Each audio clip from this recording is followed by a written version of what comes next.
12,000 एकड़ तीरा वैली और खैबर में ज़मीन है मंशियात की, वहाँ पे मंशियात काश्त की जाती है 12,000 एकड़। और बताया गया कि यहाँ से जो है ये मंशियात स्मगल होके जाती है अफ़गानिस्तान, वहाँ से भी स्मगल होकर आती है अफ़गानिस्तान से मंशियात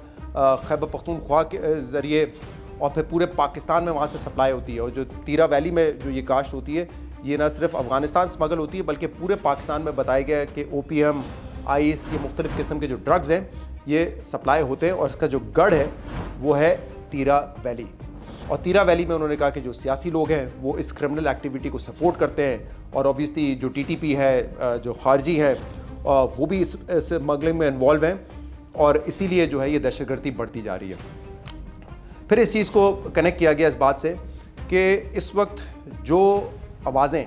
या जो सियासी शख्सियात या सियासी जमात ये कहती है कि टीटीपी के ख़िलाफ़ ऑपरेशन नहीं होना चाहिए, दहशतगर्दों से बातचीत करनी चाहिए, वो इसमें सहूलतकार का रोल प्ले कर रहे हैं, वो इसमें इन्वॉल्व है। पैसा उनको भी जाता है, जो वहाँ पे दूसरे मकामी लोग हैं जो काश्त करते हैं वो भी इससे फ़ायदा उठाते हैं, और टीटीपी जो खारजी हैं वो भी इससे माली फ़ायदा उठाते हैं। तो पूरा एक ये माली फ़ायदे का एक नेक्सस है और वो इसको चला रहा है। तो बेसिकली नाम किसी सियासी जमात का नहीं लिया गया, लेकिन इंटरेस्टिंगली जब सवालात का सिलसिला शुरू हुआ तो एक सहाफ़ी है, अच्छा मैं ज़्यादातर सहाफ़ियों के नाम नहीं लूँगा कि किसने क्या वहाँ पर सवाल किया, लेकिन जिनसे मुझे पता है कि मेरी वाकफ़ियत है और जो मुझे पता है कि इस बात पर शायद बुरा नहीं मानेंगे कि उनसे पूछे बगैर नाम क्यों लिया गया, तो मैं उनमें से एक का नाम ले लेता हूँ। मंसूर अली ख़ान साहब ने फिर ये सवाल किया वहाँ पे कि आपने कोई सियासी जमात का नाम तो नहीं लिया है, लेकिन जो इम्प्रेशन हम लेके जा रहे हैं वो यही है कि आपका इशारा पीटीआई की तरफ है। नाम लिए बगैर आपने सोहेल आफरीदी, क्योंकि उनका ताल्लुक जो है वो खैबर से है, वो तीरा की बात करते रहते हैं, तो आप उनके बारे में बात कर रहे हैं। तो मंसूर अली ख़ान का ये सवाल था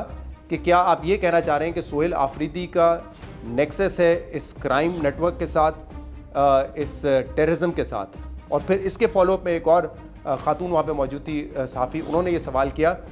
कि बहुत ये बात की गई थी कि क्योंकि ये सहूलतकार है सोहेल आफरीदी साहब, तो इनको चीफ़ मिनिस्टर नहीं बनने दिया जाएगा। DGISPR को कहा कि आपकी जो टेलीवाइज ब्रीफिंग थी उसमें भी आपने ये कहा था कि सहूलतकार जो भी होगा दहशतगर्दी का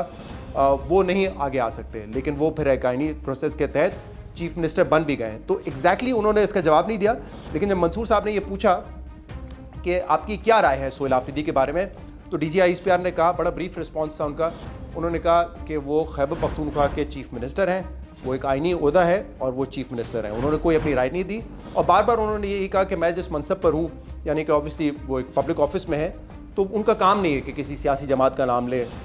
या किसी को पॉइंट आउट करें, बल्कि इनफैक्ट उन्होंने ये भी कहा कि क्योंकि